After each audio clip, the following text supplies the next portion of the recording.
You're good. You can talk again. Getting tabled. Getting tabled. Getting tabled. Getting tabled. Getting tabled. Getting tabled. With the Bruce, the Yank, and Captain Socks.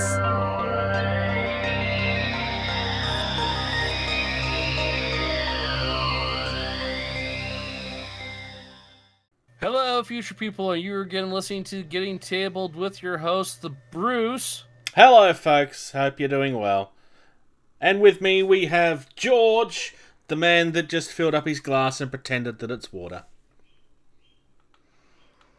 It is water. See, it is in my water bottle. I'm also on call, so I can't actually drink, or I could get fired. So. Ah, fine. I'll choose to believe you then. Yeah, we don't have a Captain Socks because he is currently, He's somewhere lost on Route 66? He's moving or he's trying to drive up Mount Everest. I can't remember. Either way, he's on a road. So, yeah. Maybe he's driving down on his way to the becoming waterhole Florida Man. in Yellowstone National Park, trying to get down to the volcano bit underneath. That's a possibility. So no major socks, Captain Socks. There's no socks. We have barefootsies. Yep. Yeah. Hey, I'm wearing my at least slippers one of your instead. other friends showed up this time, Bruce. I know, right? I have so many friends that love to talk to me. Yeah, so it's just us two today, but returning to somewhat normalcy. I don't have any follow-up. Do you have any follow-up? Potato. Newly received or noteworthy information, especially about recent or important events. All right, so My brain has been replaced with a tuber. Yep, that sounds about right. So we spoke a couple of episodes ago now about Warhammer Plus and about we were kind of guessing and talking about the rumours of what people expected that it was going to be. And long story short, a lot of these rumours and guesses that we and other people made were pretty on the money. Not everything, but a lot of it was. So we're going to talk a little bit today about what Warhammer Plus is going to be, and then at the end of that, George and I might give our opinions as to whether we think it's going to be worth it or not. But we will try to hold our opinions of that until the end. So, they're talking about a wealth of Warhammer animation. We already knew that. It's, I would argue, the main reason why people are going to be buying into this. There's also weekly in-house Warhammer hobby shows, which you could argue is their Twitch feed. The conversation is that these are going to be concentrating more on masterpiece level, or the older of us would refer to as heavy metal versions of their content, as opposed to just tabletop ready. So that's I'm actually curious to see how that goes, because that will be interesting to see. There's a digital vault of classic Warhammer publications and White Dwarf issues. Apparently one of the projects that Games Workshop's been doing behind the scenes is digitising their White Dwarf catalogue. That's, if it's all of it, that's really good news, because there's some really good stuff in there. We've also got full access to the Warhammer apps. We had actually guessed that that would be in there. We weren't the only ones that guessed that, but that is... Oh, we had guessed on the Twitch stuff moving over too. Oh, on the content of the Twitch stuff, I'm not saying that it's replacing their YouTube or Twitch content. I'm just recognising the parallel. Because otherwise people will tell me off for being wrong. Sorry, George? They'll tell you off for being right too, Bruce, so... Premium access to our official events. So this is not going to mean anything unless that you're in certain places in the world. So that part of it is completely useless to myself and probably George as well. I don't live around people, so yes. We get exclusive subscriber offers, which has genuinely been getting some interest. A free Citadel exclusive miniature. Yeah, that's... And access to a second exclusive subscriber miniature. So if you got the choice of 2, and you pick at the end of your 12 months which one it is that you want, and then you have the access to buy the other one if you want to. So that's generally what they're talking about. And US dollars wise, it's $5.99 a month or $59.99 for an annual subscription. So you get, what, 2 months for free if you purchase the annual instead of... So it's certainly a lot cheaper than the Netflix and so forth that we kind of feared that they were going to try and price themselves at. But this is right Disney Plus price, so that's good, I think. Yeah. They talked a lot about the miniatures, which I'm showing off here. One of them is one of the assassins, which is a gorgeous version of the assassin. Yeah, I was going to talk about that. So let me backtrack a little bit. So it says full access to the Warhammer apps. So the Age of Sigmar one, that's like $1 a month. Mm-hmm. And then there's the 40K one, which is the $5.99 a month. You get full access to both of those on top of all this other content for the $5.99 a month. So for people that are wanting to be part of that, it's already paying for itself. Yeah. So right there. I mean, to me, this is almost kind of like, I get the streaming content, I get a free mini, I get access to this stuff with, on top of that, getting back through some of the old White Dwarf stuff just to be able to kind of like go back through and look at that, like, oh my god, look how terrible the minis and painting were back then. It's like my minis and painting. It's only gotten better.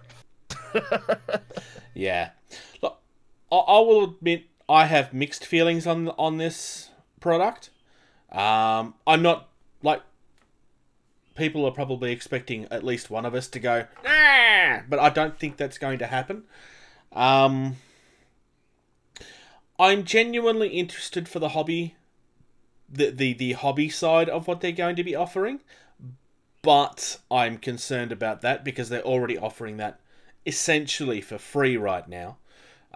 Same with the battle reports and so forth that are going to be part of that as well.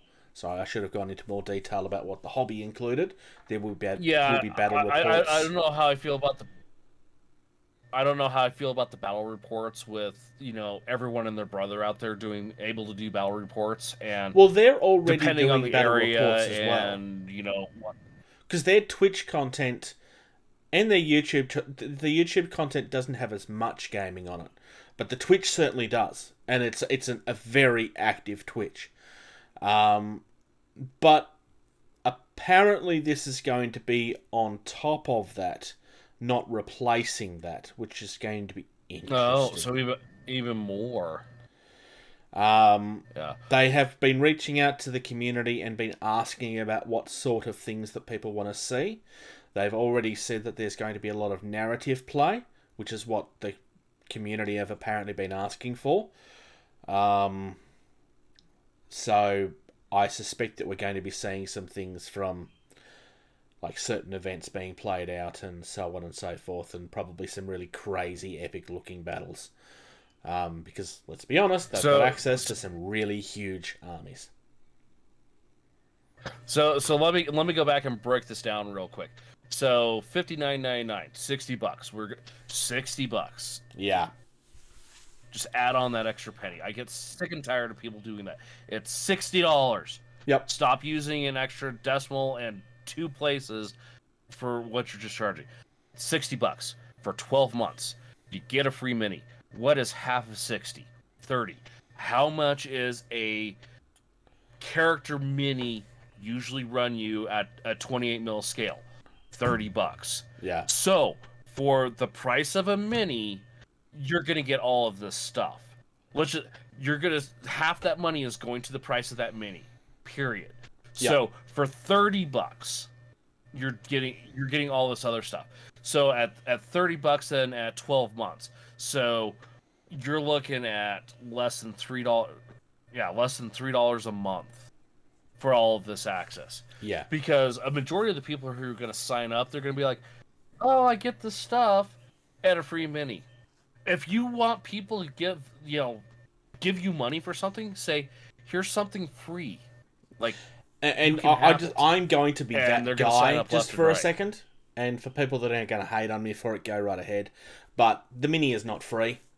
You are paying for the mini, and let's not try to pretend otherwise. You are paying for this mini.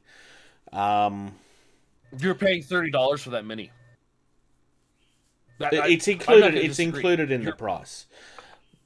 It's included in the $60 price. The other elephant in the room is, what's the price comparison that you just compared it with?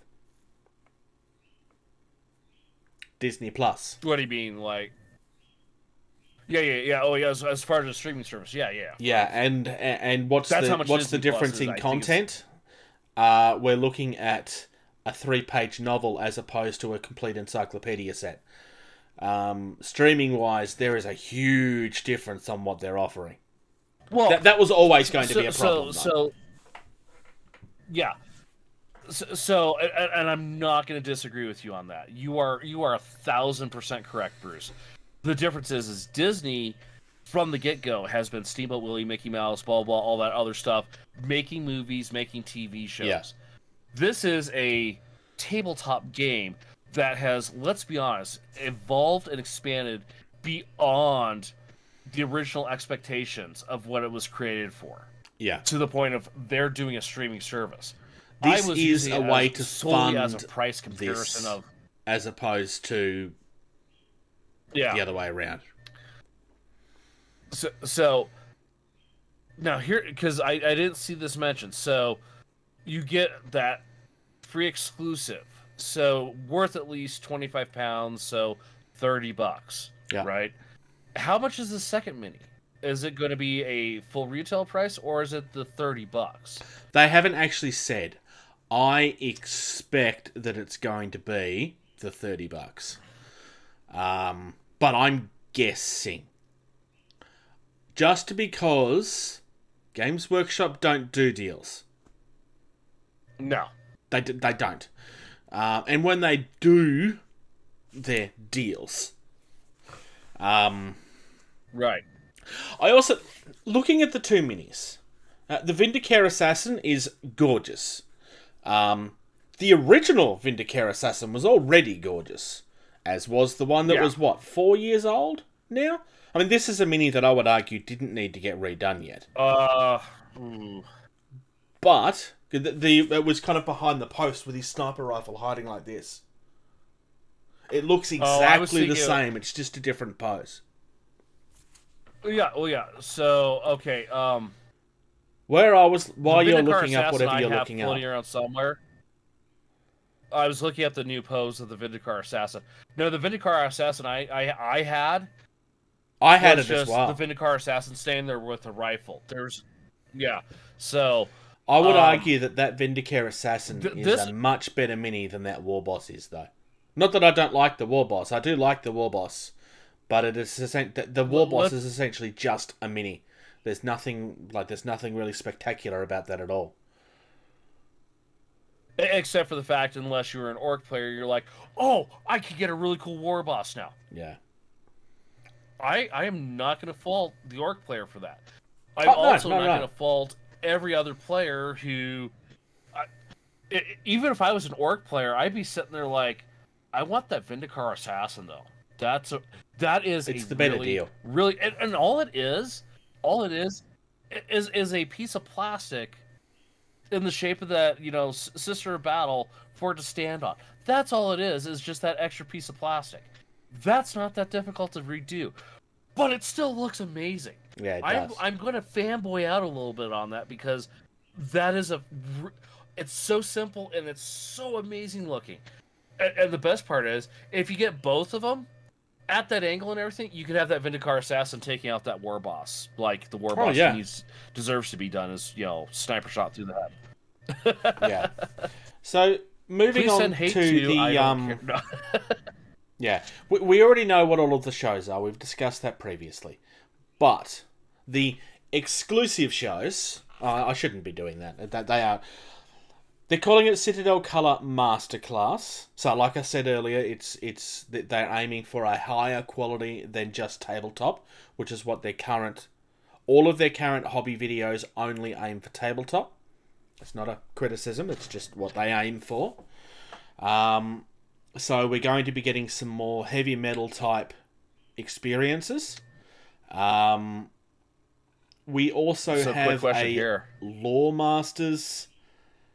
So specifically talking about the lore of Warhammer, which is interesting. I'm interested in that. Also kind of semi-nervous about that as well, because that is legitimately something you can get for free elsewhere. They're going to have to do a really good job for this to be a selling point. I know that this is something they're going to have to do. Like that right there has me like, that's something I could put on and listen to while I'm doing stuff. Yeah. Driving, updating a server. So to go back a little bit, so this masterclass painting, how much do you think that this masterclass painting right here is a direct response to Duncan leaving and starting his own thing, and Games Workshop going, we maybe we need to do this to compete and like get the people back over on us? I think I don't think it's just that. I think it's also like when Games Workshop stopped doing heavy metal, the community behind that essentially created their own group for it. There is a group on Facebook called Heavier Metal, which is lots and lots of... that, yeah. And let's not forget, people like Ungar Halraldez have significant followings on Facebook and Twitch and stuff too. The Games Workshop have this thing where they like to keep things in-house to stop people from noticing that you can see things elsewhere. And I think that's what this is. Duncan leaving obviously would have been a big hit, but Duncan was only doing tabletop stuff too at the time. He does offer the quality that he's doing on his channel, which I was following for quite a while. Was doing much higher quality for a while. I already mentioned the battle reports. You will either be very excited for that or you won't be. I tend to find battle reports are very hit and miss. I wouldn't say it's a huge selling point for a lot of people, but it is for a significant part of the hobby. Not everybody enjoys watching battle reports. But by the look of what they're teasing, it does look like there's going to be some significantly sized stuff, which will help. I think the fact that you're getting access to the apps is a must. That's not just yay, that's it. Like, they would have been shot if they hadn't have done this. That would have... The Warhammer Vault, I am happy to see, but I'm somewhat disappointed because you're only getting access to the history of content, specific publications such as White Dwarf, old campaigns such as Gathering Storm and Sanctus Reach. It's all lore-based stuff, which will come with campaigns and stuff that you can do, obviously. But that means that you're not getting access to any of the codexes or anything, which is something that we suggested that they needed to do. But, yeah. Look, there is a lot of stuff that this is going to be there. Oh, the event passes is you get... When you attend one of their events, you get extra stuff. There's like an experience and perks kind of thing that they're going to be doing. The swag. Yeah, extra swag and stuff that you'll be getting. So, look, all in all, I think we're both leaning in the same direction comments wise as to worth. I think we're leaning towards the positive. Absolutely, because No. so the more I think, going to the lore master thing, something to throw on, listen to, like that's a big part of these games is the lore. There are people that are only And interested in it because of the lore. Yeah, exactly. So I mean, we'll break this down to the simplest: $6 a month. Do you know what I pay for an Audible membership to get good long books to listen to? Oh, Twice speaking, that. yes, I'm coming back to Audible in a second. So, I'm really happy with what Games Workshop has done here, because this actually looks like a really good deal in comparison to other things I've seen in the community, and to throw shade at them a little bit, other things I've seen Games Workshop do in the past. Yeah. I was expecting to be extremely negative on this, because Games Workshop have a habit of being very blind at times as to how their offerings go. But I would argue that they have been listening to the feedback on this when it was first teased, and I suspect that there's some things in this that probably weren't going to be to begin with. That's just me spitballing. No, I definitely think it's definitely a much better offer than I expected it to be. There is a couple of things that I'm disappointed in, such as access to the codexes and so forth, which would have added value without them, because it wouldn't have cost them any sales, because people that want the codexes would have still brought them. But, yeah. No, this is definitely going to be good. The quality of the shows is still completely unknown. So... Yeah. I will say this. I would have still been happy had they come at a $10 a month price point. I wouldn't have. For what they're offering. I would have been very negative at $10. Well... Because it wouldn't be worth that. No, I don't think it would be worth that. But...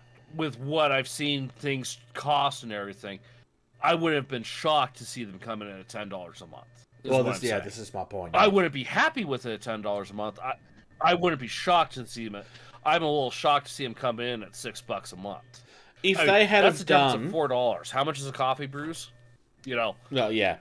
If they had have done $10 a month, I suspect that the fanboys still would have gone for it. Because the unfortunate side of this, and there are people that's not going to like hearing this, but the unfortunate side of this is that the fanboys for Games Workshop will defend and pay anything that company does. And that's not always a good thing, because it's the reason why we struggle to get Games Workshop to listen sometimes. But they've genuinely come in with a good offer on this one. Yeah. And look, if you want to support... Look, I'm a fan of Games Workshop. I'm not everything that they're doing is wrong. Don't just take that little snippet of what I said and make it look like I'm attacking Games Workshop. My point was that there are things that Games Workshop do wrong, and they will never stop doing it, because people allow them to do it. The Australian argument has been an argument for years, and the Australian people are the reason why they continue to do it to us. It's not entirely Games Workshop's fault. We allowed it to happen. As opposed to Japan, that is a new market, and I still don't understand how they're getting away with that. But anyway. Moving on! Well, you should see some of the money they spend money on in Japan, and yeah, you won't surprise you then. Okay. I spoke last episode about Dominion and about how it was being pre-ordered over 2 weeks, and my question was how were they going to maintain that, and if they would Indomitus the release.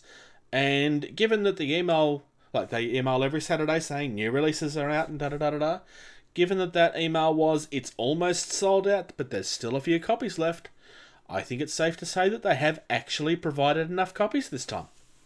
For the first time in maybe 3 years, they've actually provided enough copies of an actual box set that they've released. Nice. Yeah, like genuine, like well done. When I spoke about this, I predicted that we were going to have the same problem, and I'm very happy to be wrong.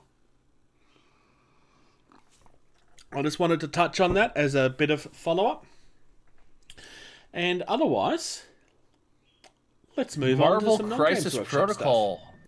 It's been a while Blade since we've been able to Moonlight. touch on Games Workshop. Marvel Crisis. So, the first one we're looking at is Wesley Snipes, who is trying to attack some vampires. Shut up.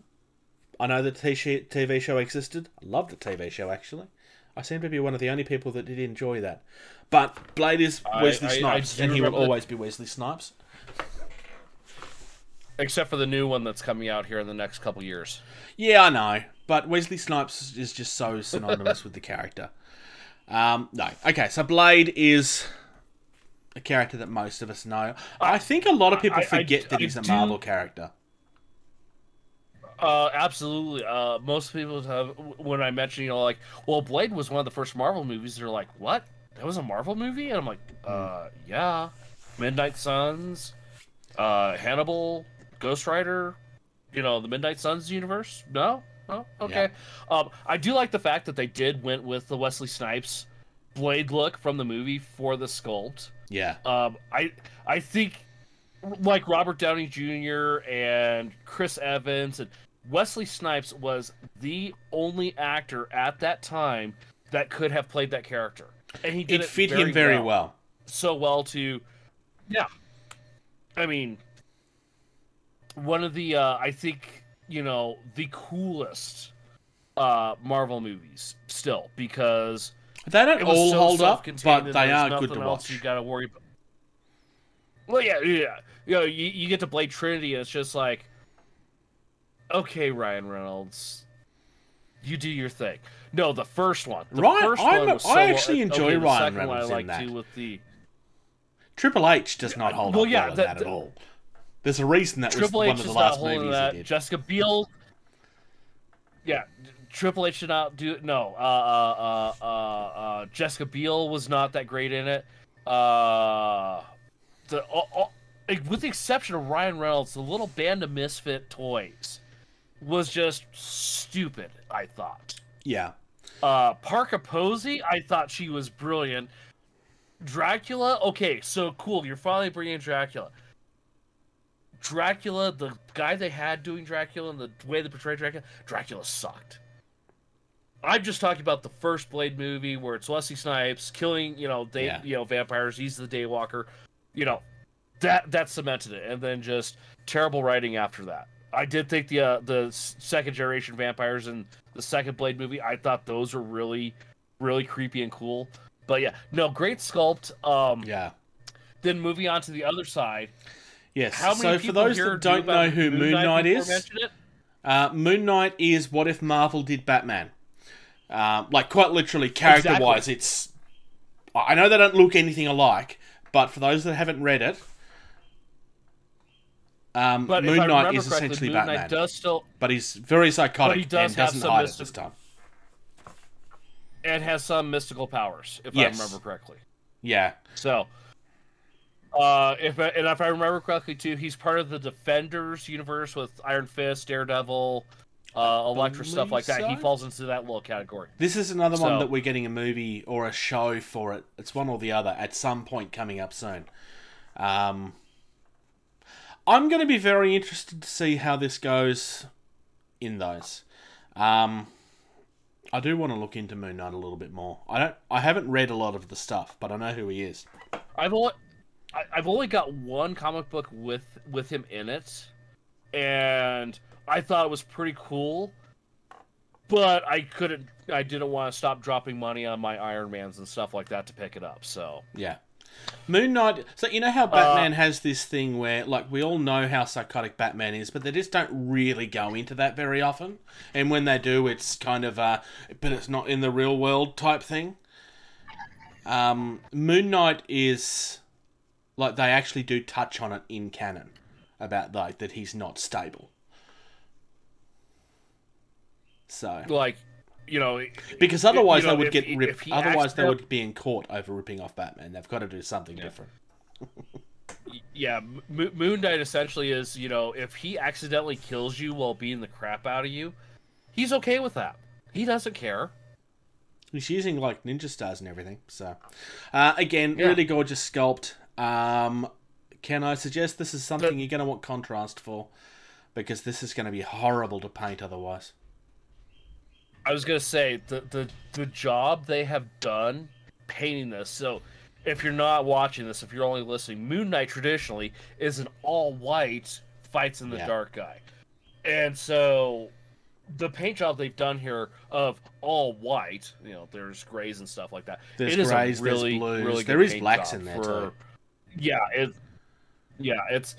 It is probably white is one of those things where painting with it is just like, this looks fantastic. So, yeah, no, they've done really, really well. Moving on, TTCombat have some new releases, including, ironically, who's TTCombat? It's just this company that we talk about occasionally. There's some guy that we know that's part of it. He spoke to us recently. Ooh. Oh, did he? Okay. Yes, it's something. So right off the bat, so smart-assness aside now, I'm kind of digging that the stippling brushes they're showing there. Yeah. So they are very much... So I mentioned last time we were talking about brushes, makeup brushes and stuff. And they are very much leaning towards that. They are just more stiff brushes and so forth. I suspect that they would be hog hair, unless they're well boar hair. Yep, yeah, they are boar here's hair. So here's my point into why I'm excited about a stippling brush. Certain brushes are specifically designed to do certain things. And to get around doing stippling, I use open cell foam because, well, it's cheap, and when I'm done, I can just toss it out and get some more from a box some other place, right? Yeah. But to have an actual brush that's specifically designed for it is one of those, like, those luxuries of, let me get out this brush and just knock this out real quick. It's like when Bob Ross is like, and if you take your fan brush, who uses a fan brush? Well, Bob Ross does, and he uses it very well. Yeah. More terrain, which, oh, hey, you could tell how much of a pain it'll be based on a color-coded system. Lewis's boss came up with that. No, it was... And by yes, boss, we mean yeah, I was about to correct you, and then I realised what you meant. Lewis touches on that in the interview that we did. That his actual boss came up with that idea. Yeah, I think that and is by one of actual the boss, we're greatest not talking things about Louis, the CGI created clone. No, Lewis is the CGI created clone. My mistake. Wait. Maybe they're both CGI created and it's someone else in the background. Maybe. But maybe Lewis's boss is the one that created him. But, yeah, so this is something new, and it's a color coding on, you know, the skill level of building MDF terrain, which I think is absolutely fantastic and amazing. Yeah. To include that on everything now. Out of all of them... Oh my goodness. I'm not sure which one of those new kits is my favourite. It might actually be the one that's the hardest to build. The Bolstered Factory, I think, might actually be my favourite of those. All of them are dirt cheap, do you know what caught too. my eye? Do you know what caught my eye? No, what caught your eye? Pavlov's house.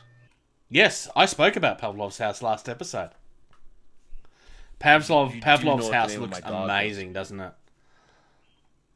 You do know what my dog is named, right? I'm guessing it's Pavlov now. Yes, my dog is named Pavlov. Can I suggest that this is not something you want to buy for your dog? No. Build it, and then it's a little Pembroke Corgi. It still wouldn't last longer than 5 minutes. Pembroke Corgi.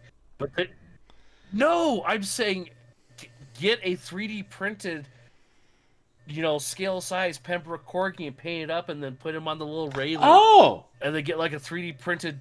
Yes. Yeah. Yes, do this. You need to do this. Order it now. We can pause the podcast. Order it now. No, do it afterwards. So yeah, I did touch on this briefly last episode. The Pavlov's house, there's 3 different kits for that, and they all can go together to create a big giant scenery. And the Stalingrad fountain, putting them together creates a very certain type of look from history that is kind of interesting. What I did not touch on is the railway, which is gorgeous. So here's the other thing I just noticed too, clicking on the Pavlov's house and looking at it. It's segmented into layers. Like, it could be used for a game called Drop Squad Commander. It would be very, very good for a game called Drop Squad Commander. It'd be a real shame if they started thinking about that more seriously, given that we brought the subject up recently. Again. Yeah. Dave, sorry, not sorry. Wow. So yeah, TTCombat have got some really nice stuff going on. And that's not unusual. It's TTCombat. Their terrain has kind of been their flagship for quite a while now. But moving on to some Kickstarter type stuff. Because why not? Dark Gods Eternal. I've got a Kickstarter thing to talk about too once we're done with this Kickstarter thing here, so... Send me the link in Ooh, Facebook. this looks cool. Yeah. So Dark Gods Eternal is... There's no link yet. Oh, okay. Quite a few episodes ago now, we spoke about a Kickstarter of some alternate Eldar that were mostly cut and paste from the official models. And pretty much quickly it got closed down for fairly obvious reasons. It sucked for the guy, but it was always going to happen. This is an example of what I was trying to say at the time, of trying to make it something your own. This is covering Nurgle, which he's calling the Infected Pestilent Sons. I mean, you can definitely see that it's 40k inspired. You can definitely see what they're supposed to be. But every single one of these is a custom idea that has been inspired but not stolen. I can tell that that's a Plague Marine, but it looks completely different. Here's my issue. I think he's close. But if you look at the leg plates and the shoulder plates, yeah, I was getting to that. The sword on that first one with the wings, and then the second one with the axe, and then I think that's still close enough where Games Workshop might be able to say, no, you need to shut this down. I think it's still just a little too close. The the pauldrons is certainly a risk, but I don't... Pauldrons are not something they invented, so that would be difficult for them to claim. My favourite of the Nurgle stuff, and I want to make it clear, I'm not actually a huge fan of Nurgle at all, like even vaguely, but this Cacodemon from Doom mixed with a Pox Flyer thing is awesome. Yeah. So let's go back to the one right above the flyer. He's got that axe. Yep. I'm fairly certain there's an axe almost like that already in Games Workshop kit. There's an axe that looks like that in the Orc kit. Those pauldrons. Yeah. Those pauldrons, the little 3-circle thing, that's the Nurgle emblem from Games Workshop, and then the one horn. There's something in Nurgle that already has that one. This one is almost exactly like a Nurgle model. It is different from that Nurgle model. Yeah. But if you look at all the parts as a whole, it's a Nurgle model that's almost too close, I think. Okay. The one above that with the elephant tusk going to his belly, he can get away with that one, I think. That one is different enough. The one above that, different enough. Yeah, like I said, there's definitely some things here where you can see what this is. Yeah. But yeah. I can see, like, The Nurgle logo. I mean, yes, you are right. That is the three circles is part of the logo, but there's nothing else. Like, there's no symbol of Nurgle here. It's just, hey, you can see what this is. I'm not saying that's what it is, but I mean, you can see what it is. If you want to paint a couple of lines and make it so that it's that, you can easily do that. But I didn't make it like that. You did that yourself. I think there's a little bit of that going on. Moving down, we have the Warmongers. And so I think he's 100% okay on these. I love these. I think he's 100. So first of all, the first couple with orcs with unicycle wheels built into them. Yeah, I love these. That's beautiful. That's perfect. That's infantry for speed freaks, and Games Workshop has nothing like that. 1000% okay for that. The Big Boss Claw, dude. I'm sorry, orcs are enough of a thing. Like outside of Games Workshop, they're gonna have trouble trying to say anything about that. Yeah. The Bike Boss Claw. That one, because there is an orc boss for speed freaks that looks kind of like that. I don't know how close because I haven't put my speed freaks together, and there's like 3 other things I'm gonna order, so I just have that for speed freaks army, and it's done. One of which this kind of feels more like it's a bike of the original orc look as opposed to the speed freaks, to me at least, anyway. Yeah.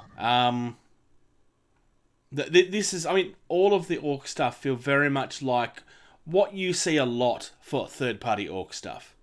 Yeah. And I'm not being critical in that way. And like I said, yeah. Well, and with orcs being what orcs are, that's a lot harder for Games Workshop to defend. Who has orcs? Everyone has orcs. J.R.R. Tolkien invented orcs.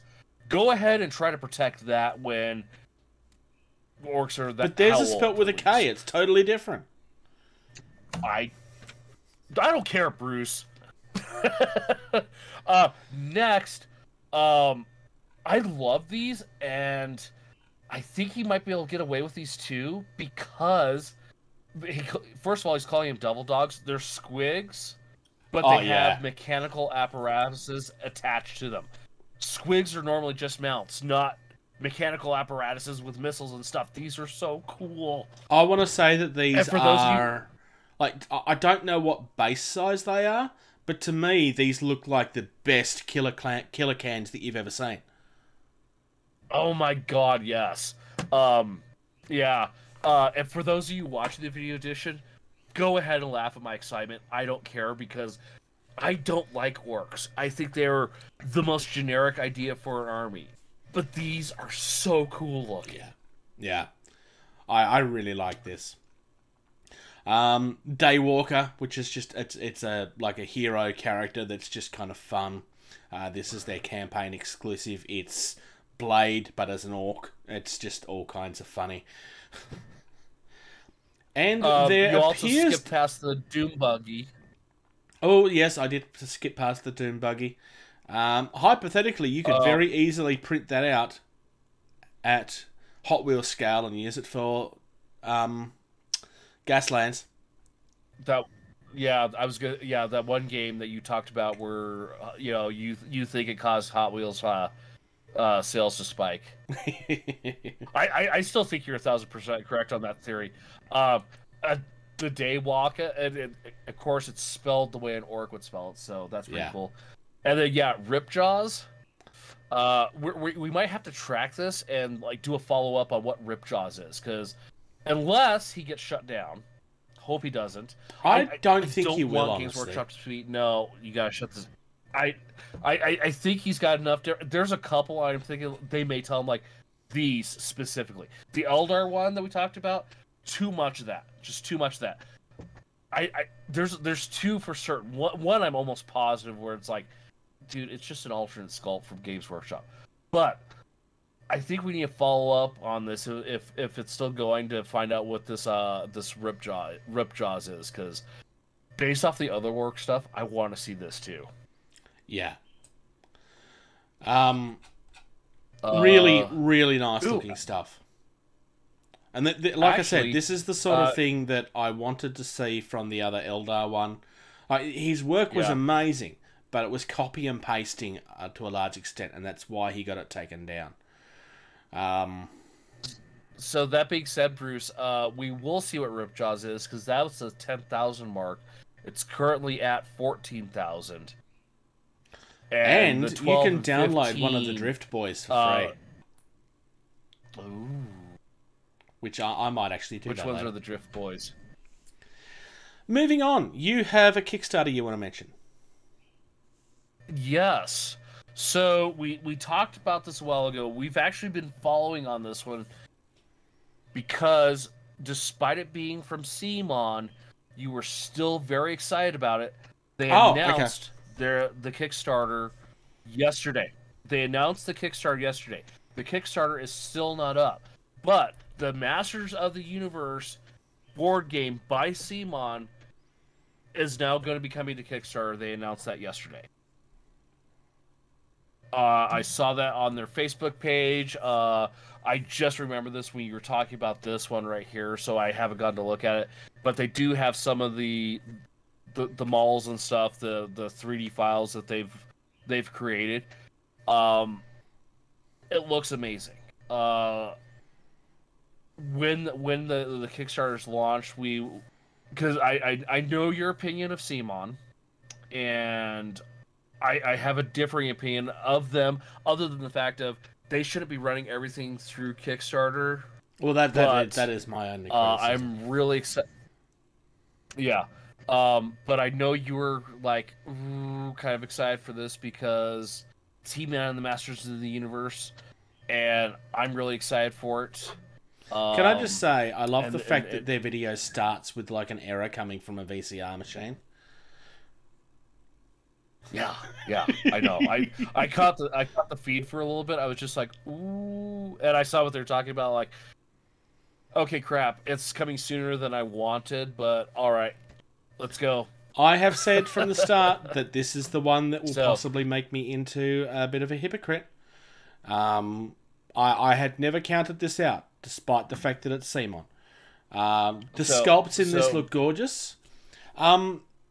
The more information I personally got on the Archon game, which is the European one, the more the way that game's going to be, I'm less interested in it now. Not because I don't think it's going to be good. It's not the sort of game that it's a board game. It's not more like what I want, and it's the kind of board game that I don't see myself enjoying. This I still want to see. We don't really know a lot about how this works. I suspect it's going to be very much a Zombicide clone, which is fine. It's probably the best they can. I actually did learn a little bit about how this game is going to be played. Yeah. It is a co-op game. Yep. But one person is running the Skeletor baddies, and then everyone else is He-Man and the Masters of the Universe. So it's like Betrayal on House of the Hill right from the get-go, though. Like, one person running the game, and everyone else is playing against that person. Okay, yep. So it's like a it's a board game so it's a dungeon D&D crawl session. Right. But instead of trying to use game AI, which I should, a couple weeks ago I sent you the photo of Kiddo and myself playing Death May Die. Yeah, that has a pretty good game AI system. But the Masters of the Universe will be a human running Skeletor and the baddies. So yeah, no, that's probably that's a good move, because there are people that are fans of Skeletor. Yeah. Because He-Man is a giant boob.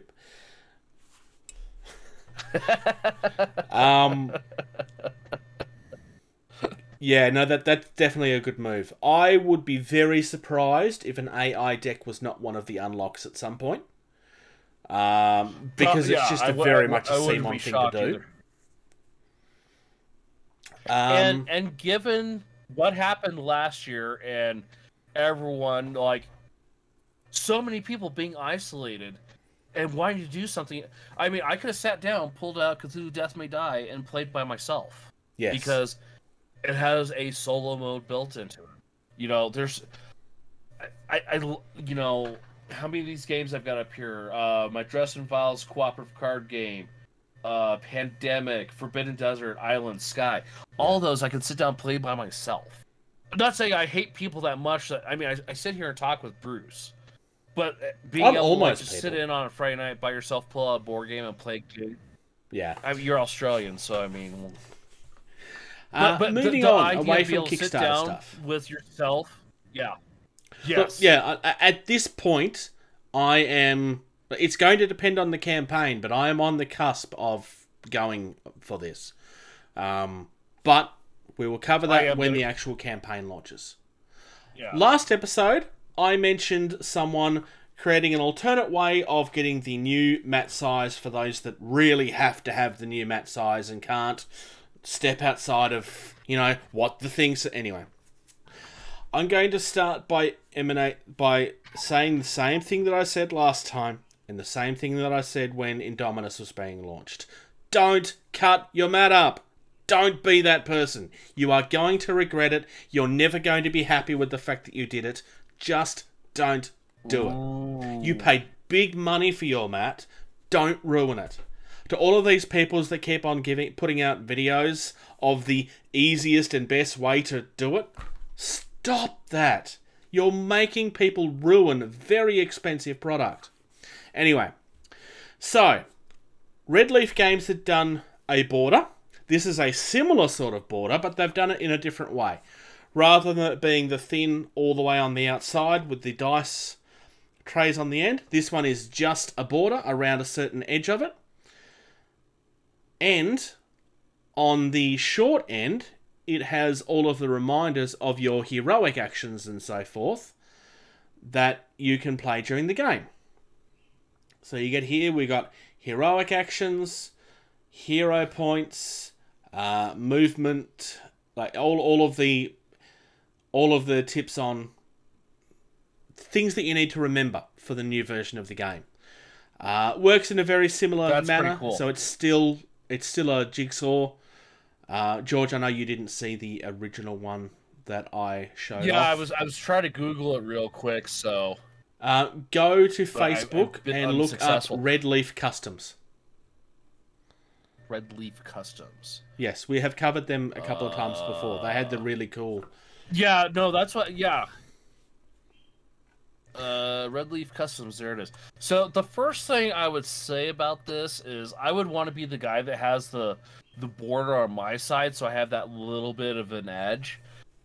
So I would like to see the design where you'll probably prefer the Red Leaf one on both sides, and then you have that cut off.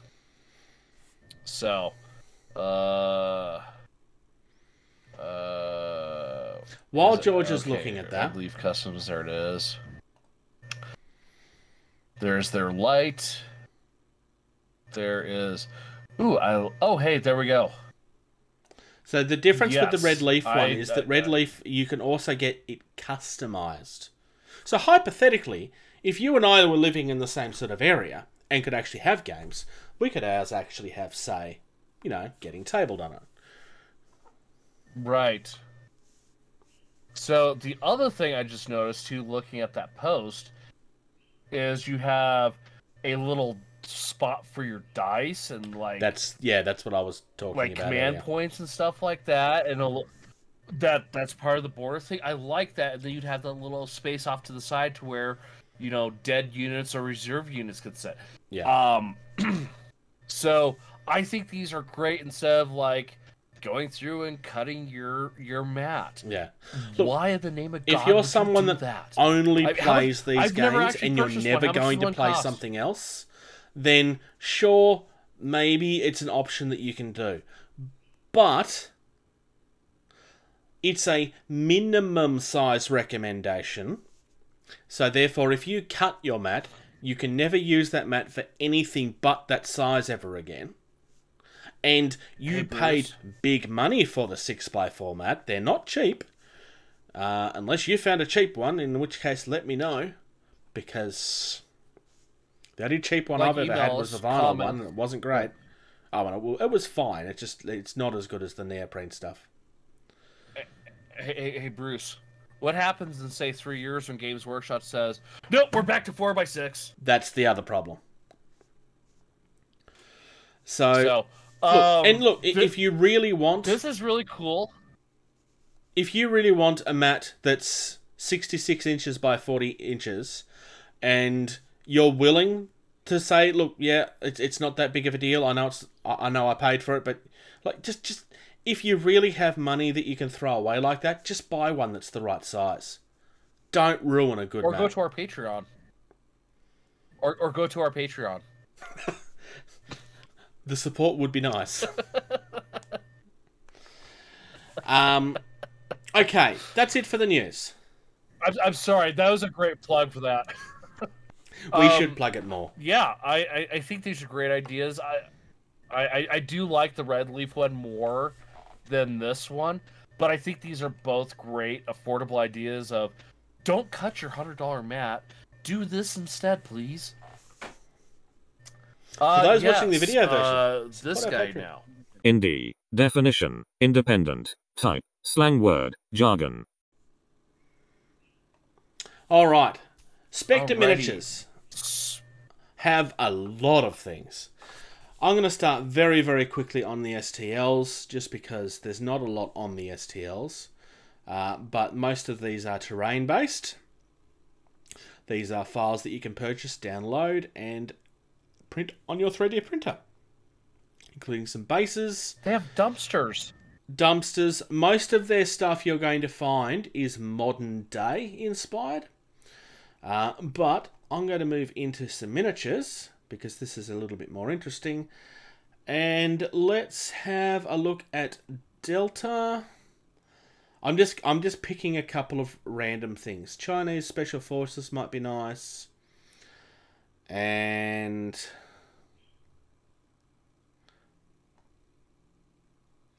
African Militia. I haven't actually planned that. Where are you looking at for these? Under miniatures. Miniatures, okay. On the side, you got miniatures. Oh, there we go. You can open that to have categories. And I've just opened Delta, Chinese Special Forces, and under Africa, there's Militia and Rebels. I just opened them in new tabs so I could look at them. But I'm going to start with Delta. Okay. So, very much... Well, at least I know where to go to... Yeah, go ahead. Yeah. Like I said, all of this is very modern day.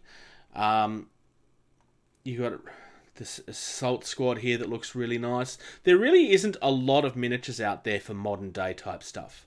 I mean, to me, I'm looking at this and it like this is every army modern day that you get in every movie that's ever made now.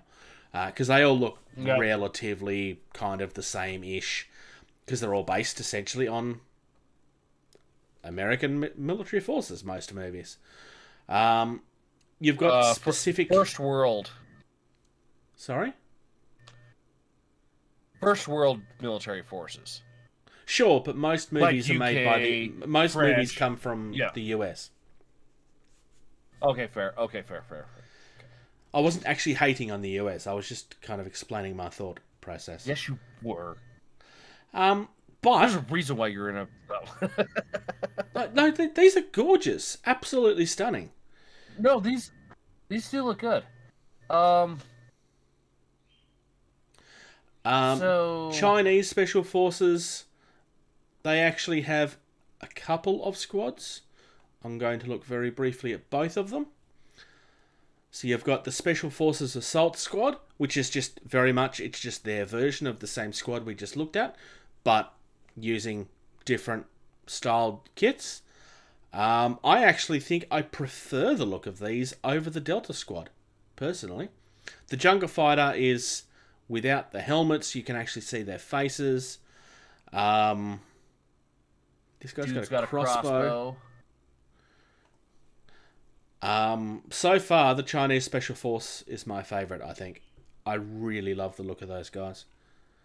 Only thing I will say is they really need to provide some bigger images. Because the images that you're seeing are the only images they supply. African and militia, again, modern day, but obviously being the militia, this is very much more your civilians with guns, like you see in the news a lot, but fairly accurate with what you would expect. If it's civilians that are taking up arms, you would expect that they're wearing essentially just normal clothes. I don't know. The witch doctor one down there at the bottom, I think, is a little kind of... Really? Yeah, you'll know it when you see it. It's a little...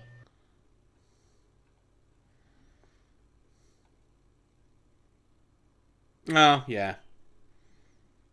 That one's a little, like... Really? Well... You're really doing that? Okay. Yeah. The Nomad next to it's quite nice. So what I'm looking at here now and interested... the bottom one, you've got the crew, so the guy standing in the back of the truck. Does that mean... Oh, vehicles. Ooh. Okay. I love the fact that this guy looks like he's bored with his gun on the back of the truck. This is brilliant. Right. It's like, yes, I know I'm in the middle of a war, but come on, can't I have something more interesting to shoot at? Come on. I'm a little disappointed, but in the vehicles there are drones. And you got the little, like, tracked, like, heavy-duty machine gun drone, and you've got a flying one that's not the... It's not the drone I was wanting. You got drone operators, and it's cool. And look how big that flying base is. Yeah. No, the flying base is insane. I guess they've made it really big so that you can just cut it to the size that you want.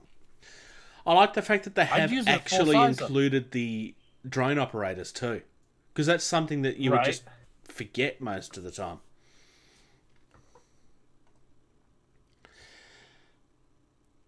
What other vehicle crews do we have? I don't know, but we have an Afghan-looking guy that definitely doesn't look bored like the Indian guy did. I'm calling him the Indian guy because it literally was in the label.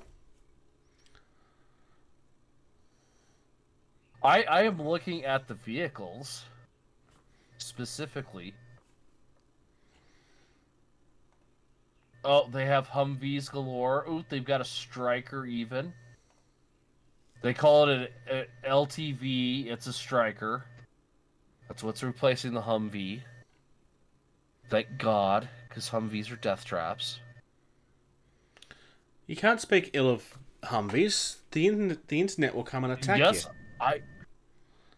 I can speak ill of them if I want to because I had to maintain them. So yes, I will speak ill of them. I'm not a huge fan of them either, to be honest. But I never. If anyone that's ever had to use one, they're gonna speak ill of them. There's a reason that Humvees are more well known for being on the streets of New York than they are for anything else. You can there's literally an STL file. Well, okay, you can order it, so I don't know if they have the file of backpacks. If you go to vehicles, I was gonna say I didn't see that. And then stowage at the bottom of the vehicle. Yeah, go to stowage. This is pretty cool. This is not all 3D printed, by the way. They are actually miniatures. It's just out of stock. The only stuff that is 3D printed is the stuff that comes as the STLs. So the rest of this is all legitimate miniatures. They actually have their own rule sets, because the other thing is that there's not a lot of games that really have modern day stuff, because it's just not as popular as sci-fi and fantasy. And I guess the Napoleon era. But I'd seen Spectre Miniatures a couple of times, and given how rarely you see stuff that's from or inspired by today, it's nice to see someone that's just gone, you know what? No, this is just what we're doing. Who was that? Let me look here real quick. the Flames of War people, they had their Team Yankee, which was like the closest thing, and that was World War III. Yep. You know. Which but even that's the that's closest 80s. I've seen to modern day. Yeah. 70s, 80s? No, some of the stuff is still used today. Okay. No, so the A10s, the planes and that, we still use those today.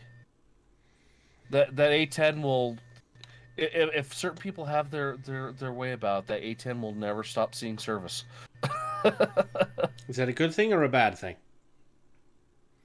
In my opinion, it's a good thing. Okay. I don't really have an opinion on it, so yeah, there we go. When we're done, I'll give you my opinion of it. This is really cool stuff. Obviously there is a starter set, so it is a standalone game. So I would be really interested to like go and look to see like how this game is played. Yeah, I'll be with you on that. Shall we talk about some hobby? Some hobby? Trim, glue, prime, paint.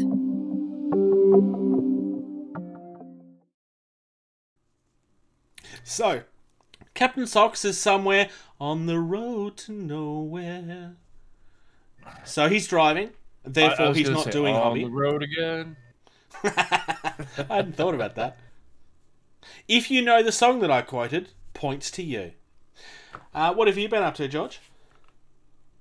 I got in another game of Cthulhu Death May Die with my son last weekend. We played episode 2 using Yog-Sothoth as the god. My recommendation, if you're learning to play that game and getting used to it, use Yog-Sothoth because he's kind of a wimpy god. The first game I played, we pulled, the guys I was playing with were like, let's do this hardcore mode. Let's go ahead, break out Cthulhu. Yeah, no, he's a pain in the butt compared to Yog-Sothoth. But that's been my hobby. Sam has been way more interested in playing some of these board games that are not, what you see in the game aisle at Walmart, which you can see Settlers of Catan and Ticket to Ride at the game aisle at Walmart now. But he's beginning to get really more interested in some of these, cool games that Dad has found. That's about it. Settlers of Catan is a lot of fun, though. I mean, there's a reason there's 5 million different versions of it. No. Yeah, no. Settlers Catan is the most solid game idea. Like, there's a reason why it won Board Game of the Year Germany and Board Game of the United States, back-to-back years. I mean, it is a solid game. It is literally one of the best game designs I have ever seen out of a game. But it's been around for a while that it's becoming mainstream now. Same with Ticket to Ride. Yeah. But yeah, that's been about it between sinus affection and not wanting to sleep and not do anything.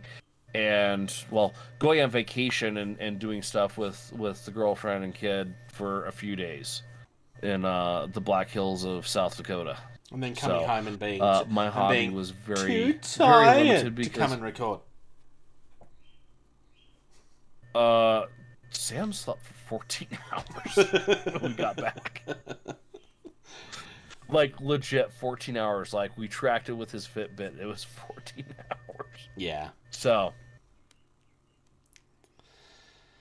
I've been painting up some Bushido. I'm going to try and show some of these off to camera. This is...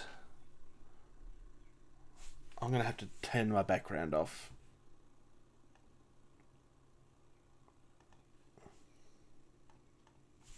Alright. None of these are finished, obviously. But I've just started on the green and certain aspects of the red on this guy.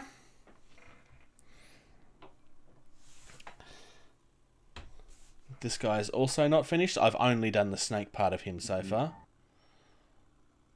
Helps if I line it up with the camera. Yeah, he's a... Because my guy are the clan Ito. So they're like half snake people. I think you've seen a picture of this guy personally.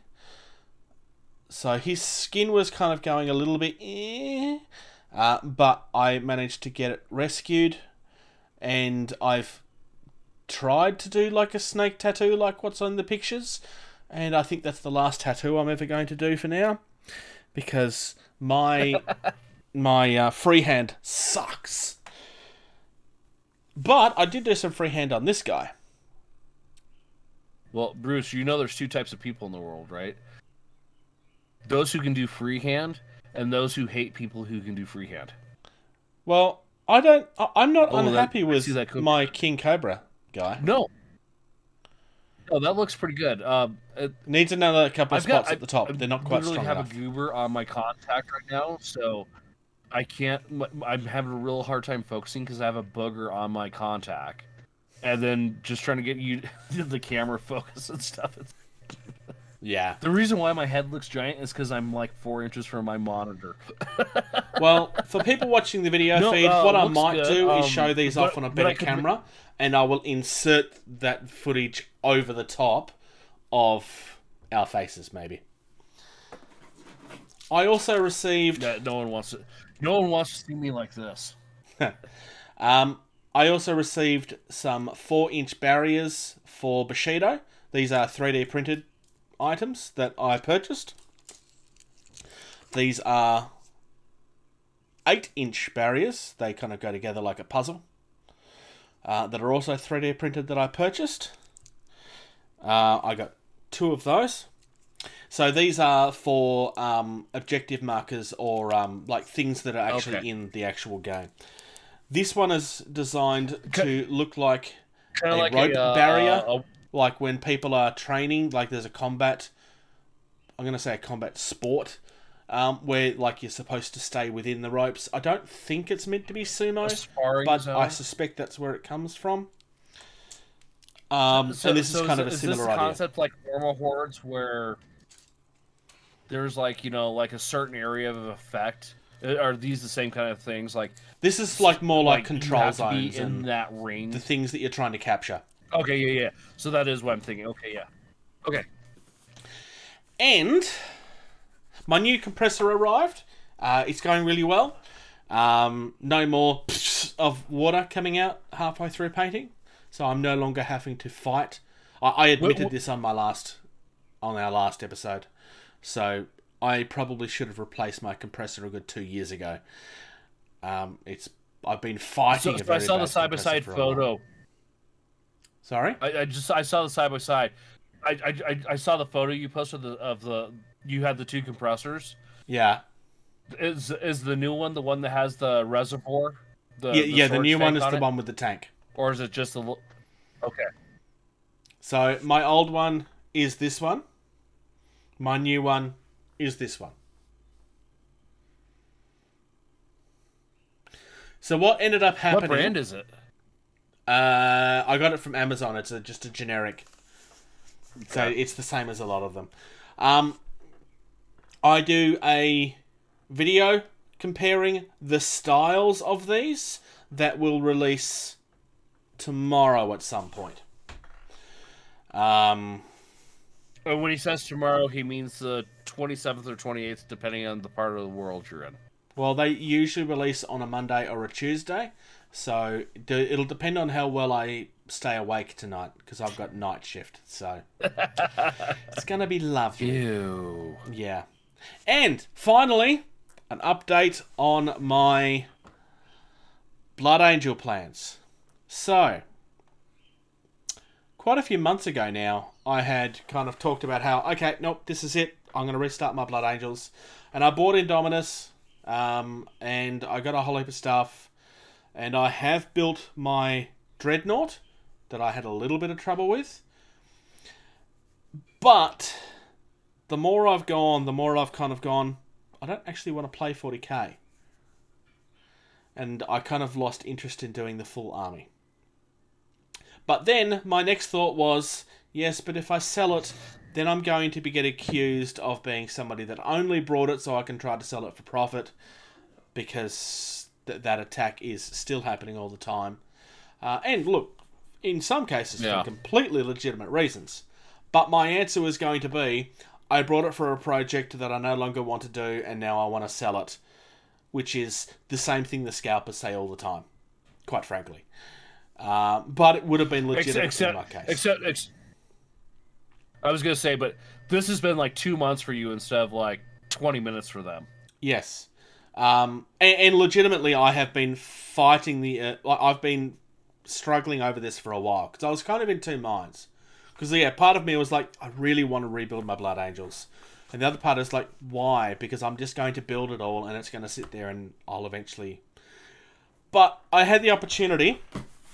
Somebody reached out to the community and was like, if you have new on sprue or unpainted Space Marines, I'd gladly take them and give you a discount on terrain.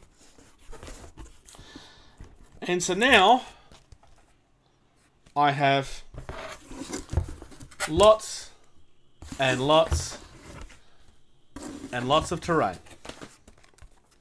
All of this is from Knights of Dice. When you first started laying those down, I'm like, no, you're going to smash your battleship. So all of this stuff is from Knights of Dice. The owner of the company is the person that I was referring to. He is somebody that I've known for a little while. It's not why I got all of this. It's a genuine post that we made to the community. So most of these sets are all from their Letters home range. These are all Pacific huts that you would see like in the Pacific Islands and stuff. I have had one of those sets for a while and wanted to get the rest of them. Now I do have the rest of them. I also have this gorgeous looking tower. Nice.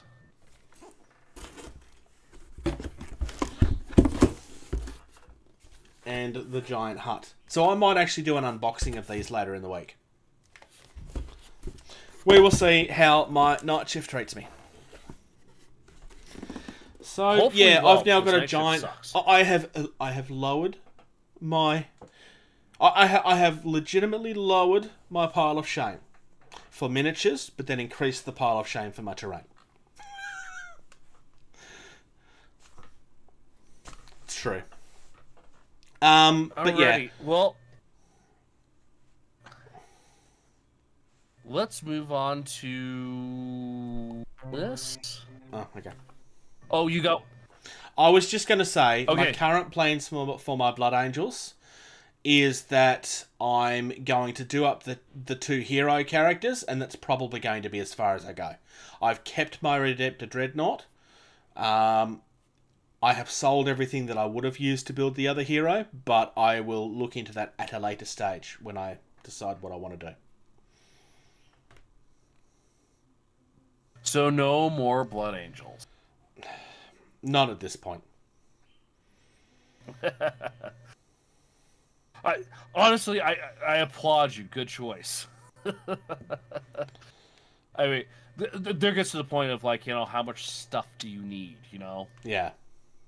As far as like, the backlog army, like, you could have all the stuff. When did you get to play with all of it?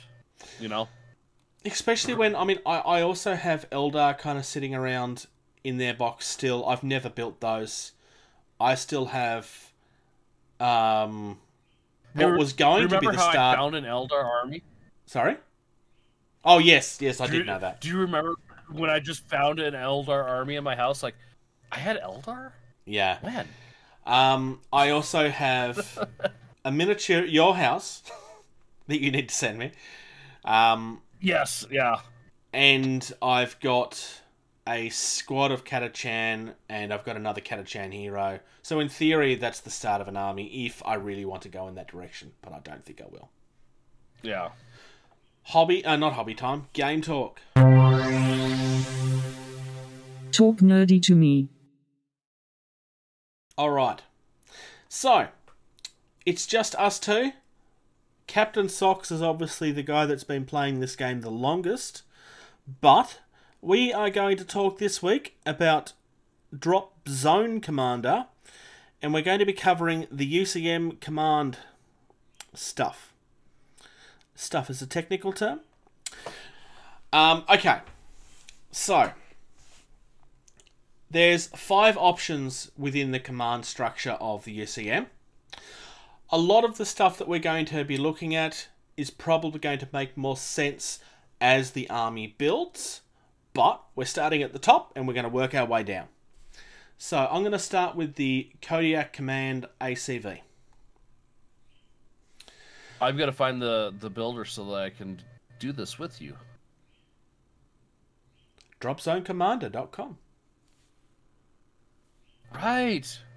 I'm getting there. And then you want to go to UCM. See, if you had have watched our last episode, I would have shown you how to do this. Isn't it nice to know that George pays attention to our content? Sometimes. I knew you got a new you had a new airbrush, damn it. You did. No, I don't have a new airbrush. So you're still not listening to our content. Okay, compressor. The Kodiak Command ACV, while George is loading it up, that is literally the first one on that list, by the way. It's 125 points. It's got a squad size of 1. It takes up 6 armor slots, which will make more sense later. This is the area that it takes up within the transports, basically. We've got a 4-inch move.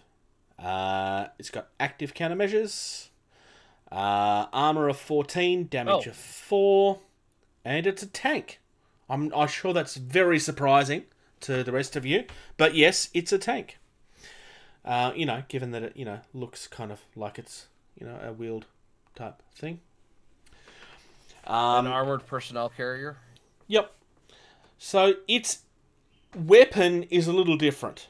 It's got an orbital weapon. So obviously it's calling in a weapon from elsewhere. It's got 0-inch move and fire. The arc is front, side, and rear. And it's got infinite range in both sections. But it's only got 1 shot. It's got an accuracy of a 3+, 13 energy. It is a special weapon. It's an area of effect weapon. Devastator 2 against scenery. And it's indirect. So, obviously the idea of this is that this is going to be sitting back and kind of going, shooting at these coordinates, da-da-da-da-da, like you see it in movies all the time. And video games, for that matter. You're calling in the Halo laser. No, not the Halo laser. The Gears of War laser. The Hammer of Dawn. For those that are Gears of War fans. I was thinking the Thor's hammer, I think it was called, the theoretical tungsten rod that they would to drop from space. Like this is an actual weapons idea of dropping a giant piece of metal from space. Right, because it'll have the same kinetic force and energy as a nuclear explosion without fallout. Also, it would look really badass. Moving on. We've also got the Phoenix Command gunship. The most expensive one, points-wise. Yep. Move of 16, CM of A, armor of 10, damage 9. It's an aircraft. It's got quite a few guns on it. It's got a missile battery with a move and fire of 4 inches, front arc. What's the RF and RC? Full range and combat range. Okay. Well, sorry, countermeasure full range, 36 inches. Countermeasure range. Okay. Full range, 36 inches. So. That's pretty big for a 4x4 gaming area. Yeah. The SHO is 1, so 1 shot for the missile battery. Hits on a 3+, 10 energy, area limited to 2. So 2 shots a game on that. Then we got 2 minigun triads. 1 is left, 1 is right. They have a move and fire of 8, 36-inch RF, 12-inch RC. 3 shots each. Those hit on 2+. 6 energy, focus of -3, and then AA battery, anti-aircraft battery or anti-air battery, so stops missiles. Move and fire of 8, front side rear 36 for the RF, 9 for the RC, 2 shots hitting on 3 up, energy of 6, AA of -2. Self-repair. When this unit is destroyed, instead of exploding, it lands on the closest available spot. It is untargetable for the rest of this round. In the round-up phase, roll a dice. On a 1 to 3, it is destroyed. On a 4 to 5, it replenishes 2 damage points. And on a 6, it replenishes 3 damage points.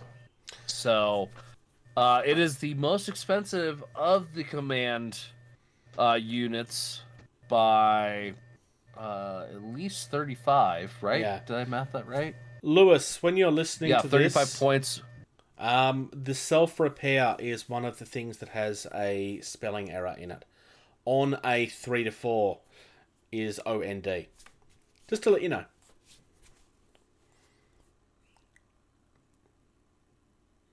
Not being that guy. This is... Oh, that guy. We are not that guy. We're much funnier. Yeah. I like that in theory. Like that, it's also a gorgeous model. But yeah, no, I like that. It is a really cool looking... I had no idea how big it was until I saw one. I was just like, this thing's huge. Yeah. Moving on to the Wolf Command LAV, which is mini-wise is my favourite looking of all of them. Of all of the Command ones. It costs 60 points. Squad size of 1 again. 9 movement, active countermeasures, armor 12, damage 3, and it's a tank again because it's a vehicle. Move and fire is AP multi-missile, all-purpose multi-missile, armor piercing. It'll be armor piercing because it's got a penetrative rule. Move and fire is nothing. Front arc, 12-inch full, 8-inch combat, or counter, sorry. 1 shot, 2+8 energy, alt 1. So it ties in with the next one. You can either use this or the other. You can't use both. It's penetrative, strafe 3. It also has an anti-air multi-missile, which has got a 3-inch move and fire. Arc is still front though. Exactly the same range. 3 shots of a 4+. And it's 7 energy. So it's slightly weaker, but you've got more chances of actually doing something with it. AA0, and it's indirect. So kind of similar to the Sky Laser I was referring to earlier. And again, personally, just models, it's Batman's tumbler, but with missiles. I was gonna say it's the Batman tumbler with a extra set of wheels and a missile array on it. Yeah, gorgeous. It is pretty cool looking. And the last one, I'm probably gonna butcher this. The Ferrum drone base. I would say Ferrum, but Ferrum. There's no I. Ferrum drone base. Yeah, Ferrum. This one's pretty cool. This is kind of like a precursor to a carrier in Drop Fleet. This had drones. It is 155 points. It has a move of 3 inches. CM is A. Armor 12. Damage 5. Type is a tank. Special large. It is a large tank. Yeah. It has point defense launchers. All these have no move and fire. There's nothing there. Everything is I'm going to take that back. The point defense launchers is front, side, rear. 36 inches for RF. RC of 9. 2 shots. Hits on 3. Energy of 6. AA 2 penetrative. Penetrative. I can't say it. Stop making up words I can't say, Lewis. Then you have twin Gatling guns. Front side left, front side right. RF of 24, RC of 12. Shots of 4, hits on 4 up. Energy of 3, nothing special about them. Here's where we get into the meat potatoes of this guy. It is a drone base. At any point during this unit's activation, it may launch 4 Star Sprite drones. These Star Sprite drones are placed in a squad on the board, following disembarking rules as if this unit was their transport. The drone base can do this each turn, with each new squad of Star Sprite drones operating individually as a part of this unit's battle group. However, no more than 2 squads of Star Sprite drones may be in play at any time for each drone base on the board. If a drone base is destroyed, remove squads of Star Sprite drones as casualties immediately until there are no more than 2 squads per drone base. So this is like free recyclable units to go blow things up with, or block line of sight, or sacrifice, or whatever. Yeah, no, I do quite like this because it works very, very uniquely. Yeah. Oh, and then we have to follow that up with the Star Sprite drones. They have a move of 30 inches. CM of 8, armor of 8, 1 damage, type aircraft S. I'm guessing that means small. Its weapon is a golden arrow. It has a move and fire of 15. Front arc range, RF is 24, RC is 6. 1 shot hits on 3 up. That's pretty good. Yeah. Energy is 6, AA -2, focus -3. So, and there's 4 of these per squadron. So, oh wait, or does this count for? No, this counts as 1. So, there's 4 of these then, right, Bruce? Is that how I would be reading that? The squadron would have 4 of these guys in it? Yes, because that's how many it said that was deploying. Okay. Yeah. But there's no squad size because you can't just take that these. Weapon? Because right. you spawn these and you don't buy these, that you can't just...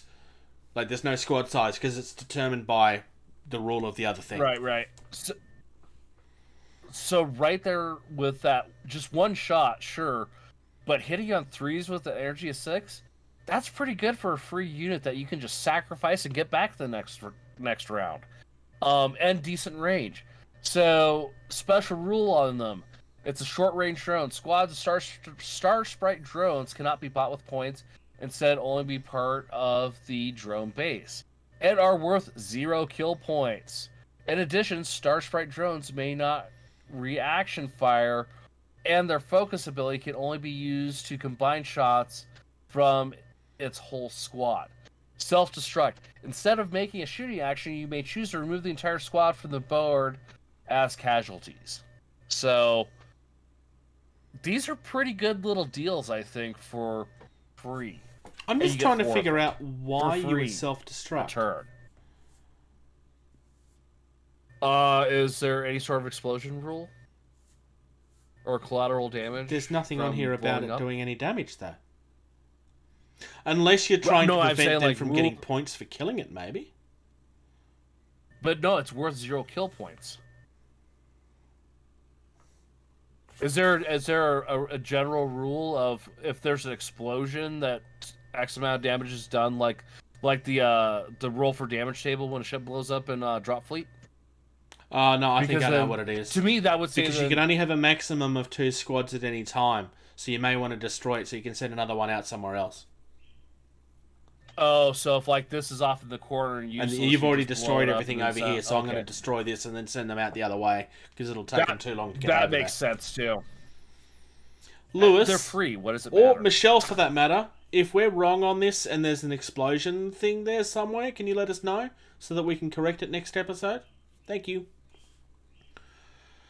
I think rules-wise, the Ferrum drone is my favourite.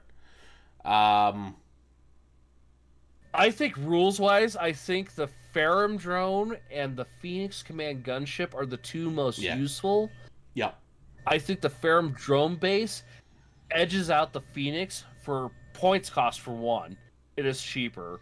Two, you have endless drone units that you can launch out. Way more versatile. It's the kind of thing where you can park it behind something and send these drones out. Yeah. That being said, I think the Wolf Command LAV has a very good, useful purpose of it gives you a super cheap command vehicle. Yes. Yeah. To open up, the command, options. 60 points, and the Kodiak Command ACV. Just go get the drone base. 30 points. Yeah, but go get the drone base. But the drone base doesn't come with a giant space laser. Then play Shaltari. Why would I want to play Shaltari? I don't want to be filthy. I don't like cheating. I don't like cheating people out of fun. I like people to be able to have fun when they play against me. Because the Shaltari have space lasers that are on walkers that are on the ground. Given that I almost bought Shaltari ships the other day, that's... yeah. Moving on. Moving on. Yes. Upcoming events? At the apex of forthcoming things. Oh, God. Alright. UK Game Expo tickets are still on sale. Lateral flow test is required to attend for all attendees, volunteers and staff. Going from 31st of July, so this is coming up very shortly, until Saturday the 1st of August. Gen Con, September 16th till 19th. There is requirements that you need to be vaccinated for that, last I checked, unless they've changed that. But I don't believe they have. PAX Australia is still happening. There was no delays. October, Friday the 8th until Sunday the 10th. This man will be there. If you are playing Drop Zone, or if you would like to paint some Drop Zone, Lewis launched a competition in the Drop Zone Commander community where you can paint any Drop Zone model like it belongs in a different franchise or universe. You've got a deadline of August 8th. All of the details are in the Drop Zone Commander community. So you could paint something up to look like a Transformer, or paint something up to look like it's... Yeah. So George is clicking. So you take like okay, so you can take the Kodiak Command ACV, paint it ultramarine blue, and put the white Omega on it. Yeah. I mean, I'm not saying I would do that, but that's what you're talking about. Yeah, that is what I'm talking about. I already have ideas, which I'm not saying publicly because I don't want anybody to steal my ideas. No one's gonna steal your ideas, Bruce. They're not that good. Fine.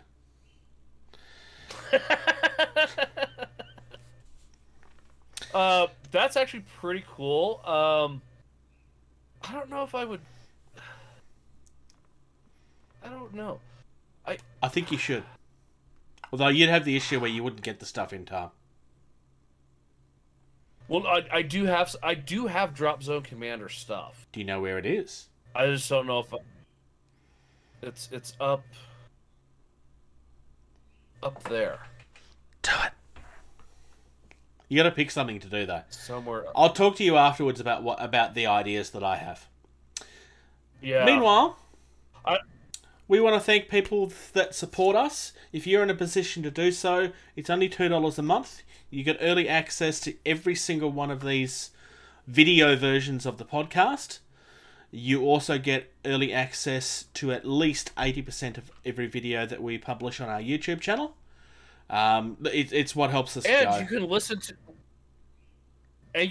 to and watch us do this live while we're doing it. True, actually, that's a very good point. If you would like to follow us on social media, Facebook is the first place to go, mainly because it's the most active out of all of them. Facebook.com/gettingtabled. Oh, sorry, I just realised I hadn't actually said. Patreon.com/gettingtabled. We also do have a Twitter at Shame Getting on you, Tabled. Bruce. And we have an Instagram, which is at Getting Tabled. At Getting Tabled.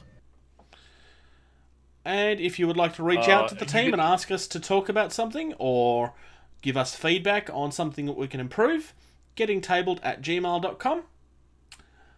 And you also can join our Discord channel if you would like to. That's where you can come and watch us do this, is through Discord. Yes, but only Patreons can. And then, of course, watch YouTube. Yeah, and hear us, unless we want you to. But you have to be a Patreon. Yes. And then, of course, YouTube. Just go to YouTube and search. I still haven't looked to see how we link to our channel. We should look into at that. this particular point, it's all letters and Table, numbers until we reach a certain amount of subscribers. That's why I always say just search Getting Tabled with the first 10 to 15 results, at least. Subscribe to us on YouTube, and we'll just give you a link to go to on YouTube. But then it won't matter because you're already subscribed. But just do it. Go subscribe. Help us get past that threshold. Right? Yeah, just make us matter. Make us be significant. It's one of the things that opens up when you have the option to become monetized. Yeah. Not that we want to actually do that. We enjoy doing this. It just if you support us, we could do more. But on a side we note, want to get monetized so we can do more. Can we thank the people for listening, George?